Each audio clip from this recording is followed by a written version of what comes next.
All right, so good afternoon. We're here. I'm Reuben Jones from Dignity and Power Now, and I'm here with the one and only incredible Reverend Michelle from Why Not Prosper, good friend, leader, just all around great person in our fight for liberation in Philadelphia.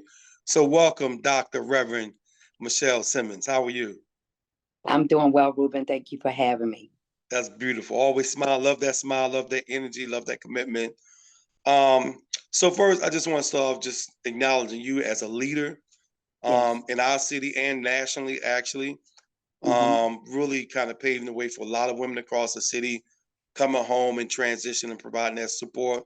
So just underscore what we're doing.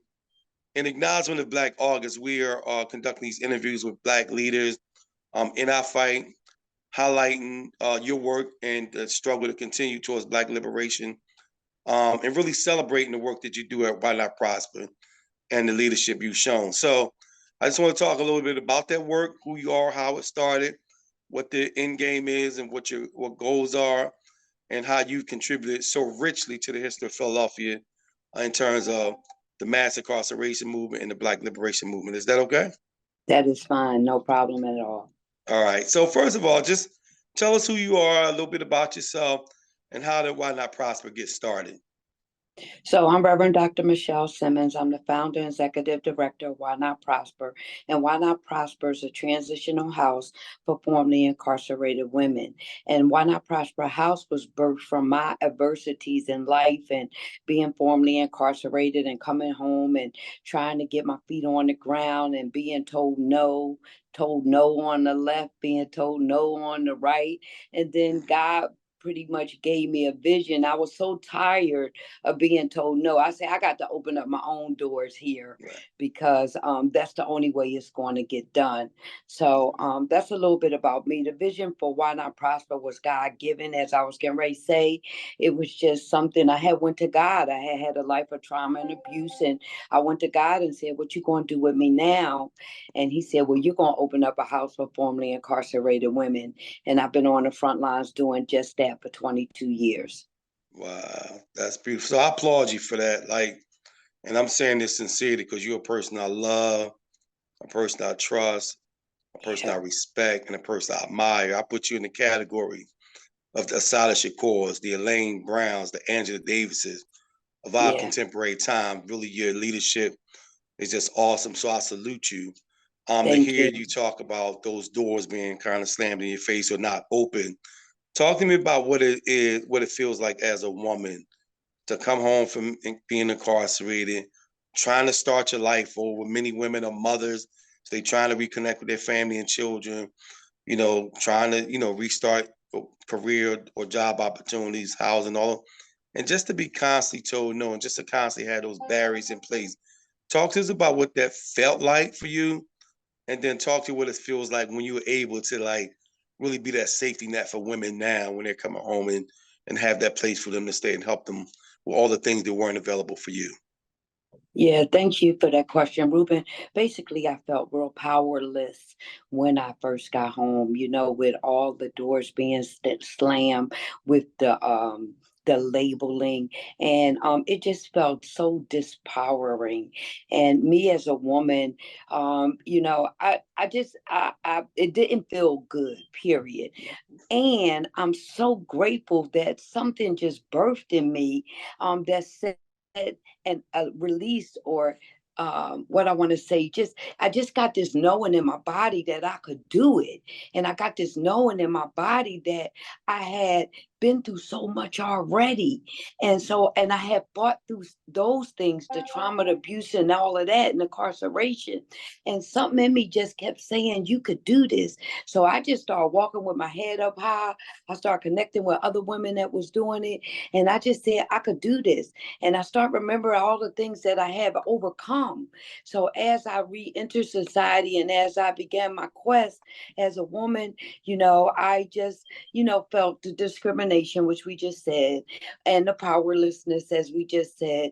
But now, and real quick in my reentry journey, I started feeling like I could do this, and I built faith. Faith came from I don't know where. I think when I was locked up, I know when I was locked up, I started reading the Bible, and I started reading about God and how He was blessing people and helping people, and I was like, He was helping them people, and I was like, well, maybe He could help me too. And I said, I'm getting ready to get on fire and do something for myself and for the women coming behind me. And that's been my vision for 22 years, is that no matter what it looked like, no matter what I went through, like we could absolutely, have endless possibilities. So I kind of felt disempowered, but now I feel real powerful. Okay. And not because I got a whole bunch of money or a whole bunch of anything. I know me as a woman, we are the birthplace for everything. Right. And so Mm-hmm. I lean into that knowing. I lean into the knowing that my mouth is a womb, and I just speak what I want. And I, educate other women to speak what they want and to walk in their power. And as a matter of fact, we had another piece of Why Not Prosper was birth, which is swag, Sisters with a Goal. So once I got a hold of how powerful I am, even in the midst of, I started letting other sisters know, come on, we got this.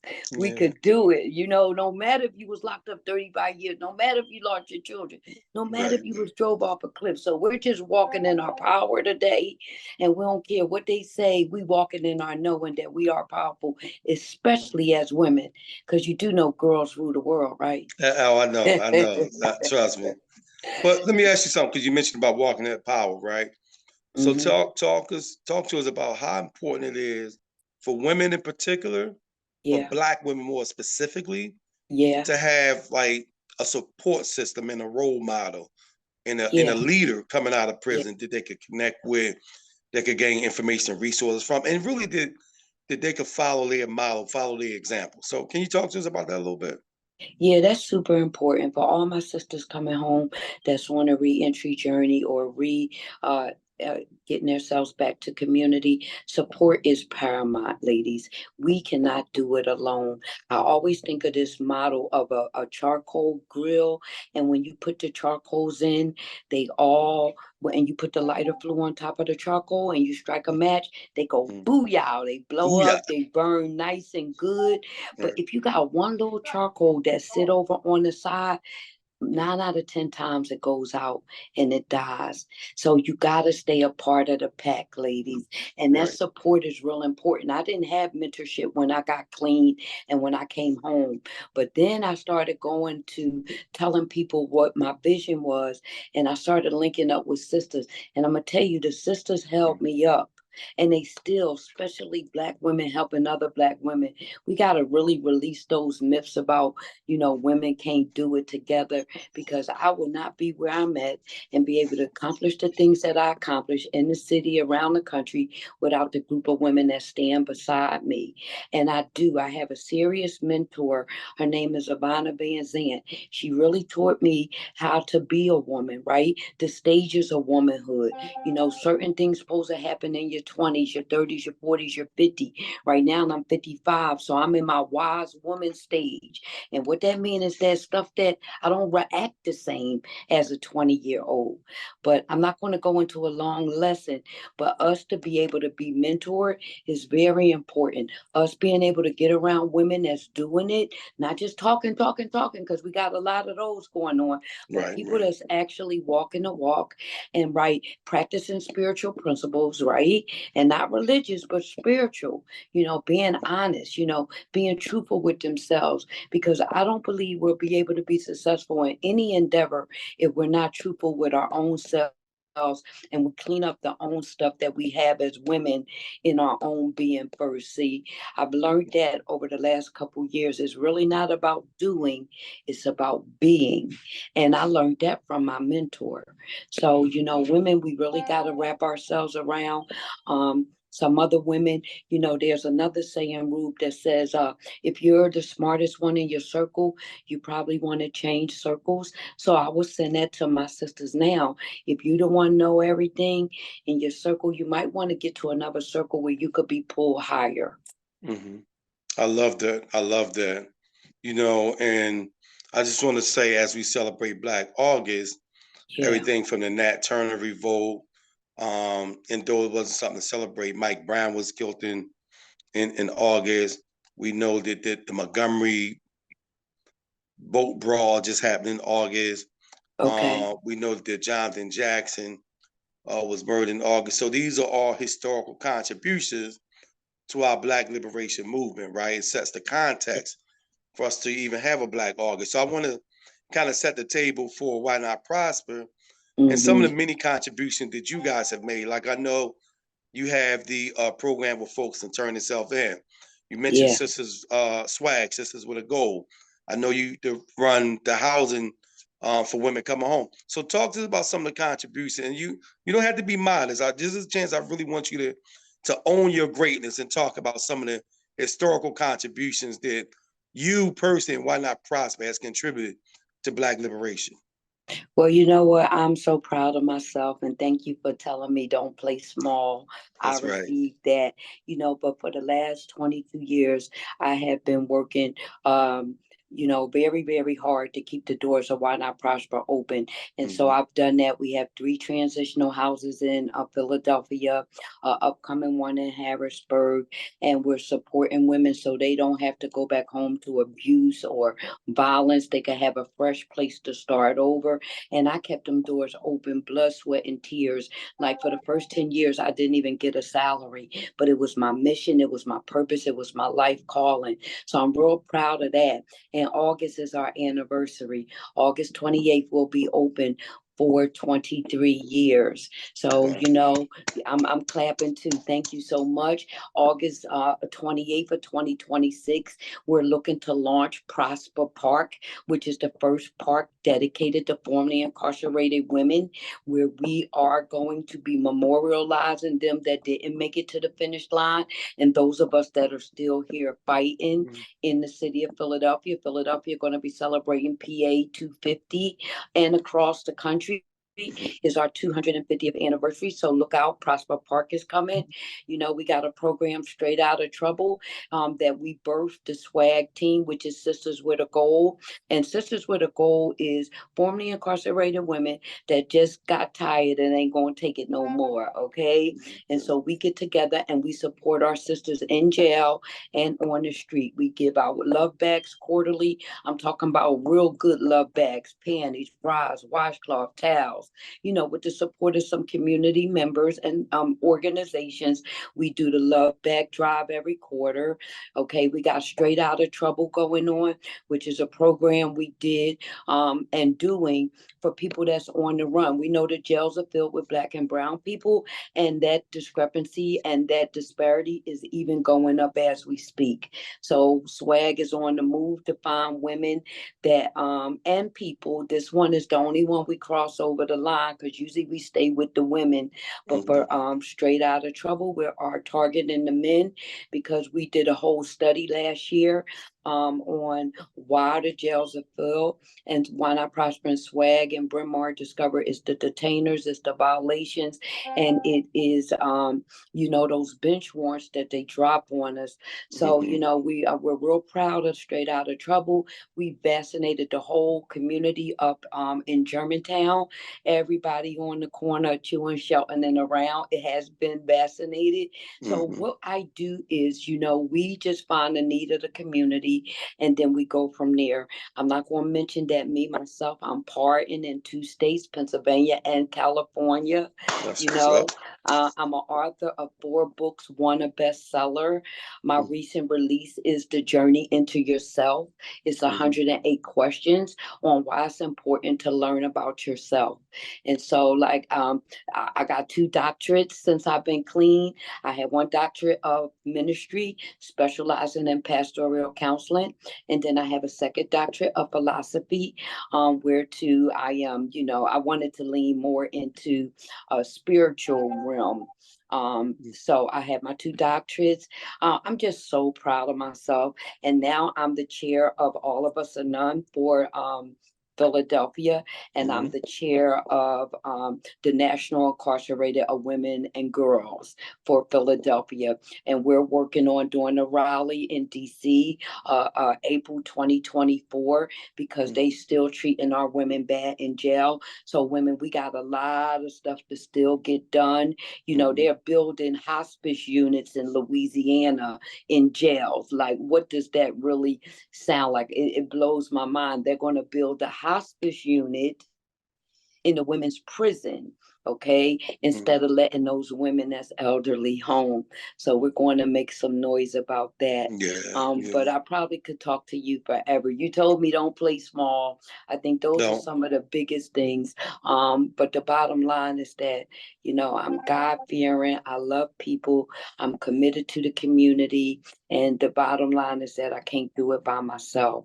And I just lean inside to my inner guidance for my support and my guidance on how to move through the racial disparities, and how to move through all of that. And we're on our way. Why Not Prosper is me personally. I feel so good about what I've done. You know, I got 24 years clean, you Yeah, know. So that's I'm just beautiful. excited about women, and I'm real excited about women. Women ain't taking no stuff Yeah. all over the country. We're really stepping up. We're the most educated group of individuals right now is Black women. Hmm. So, you know, and the more we walk in our power and recognize our power, you know, the city, the state, and the world better watch out. Absolutely. They better watch out for Dr. Reverend Michelle Simmons as well, because just to toot your horn a little bit more, Reverend Simmons has been with us every step of the way since we've been trying to create this responsible parole transformation in PA since 2018. Yeah, She's been supportive and an important partner with the Coalition for Parole Justice, where we're trying to create an off ramp for people serving state parole. yeah, And I might add, was one of the really real cornerstones when the community held the NFL accountable about their treatment of Colin Kaepernick, and we was able to have a sit down meeting with the commissioner Roger Goodell and some yeah. of the player associations at Why Not Prosper, where we was able to really push them towards supporting community endeavors as opposed to frown upon the work of Colin Kaepernick and freeze them out of the NFL. And he did still end up freeze them out, let's be real. But we were able to leverage their support for some of the community efforts towards Black liberation. So I just want to applaud you for some of those things that you have led and continue to lead in Philadelphia as a woman of honor, definitely a dynamic leader and somebody I personally look up to. So I want to say thank you, but give you an opportunity to say the last closing word as we acknowledge you and celebrate you during this Black August. Yes, well, thank you, Reuben. I just want to celebrate you too, because you are my No, no, no, mentor. no, no, not Yeah, about me. We yeah. want to keep the focus on you. This is Okay, Black but I August just had to. Okay, 2023, and you are our selection for Black female leadership in this mass incarceration fight, in this fight for Black liberation. And ain't nobody doing it like you. So I just want to really give you your flowers. well, thank you so much. I appreciate it, you know, and I ain't tired yet. I just want to say that. I'm That's not what's up. tired yet. I'm a CAC member, which stands for Community Advisory Council, and we're sitting with the liaisons of Philadelphia. They're about to launch a new Rev van. It's called the Rolling Engagement Van. So now we're going to be riding through the hoods, giving out resources, checking people legal status. So I Mm-hmm. got a lot of things still pending right now that's about to launch.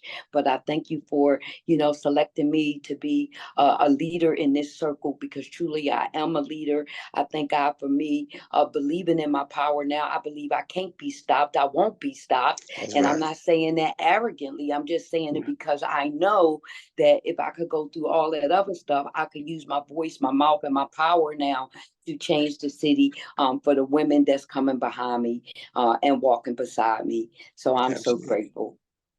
Perfect. Thank you. And in closing, I just want to thank you and express our deepest gratitude to you for your leadership and much continued success to you and to Why Not Prosper. Thank you so much. You're welcome.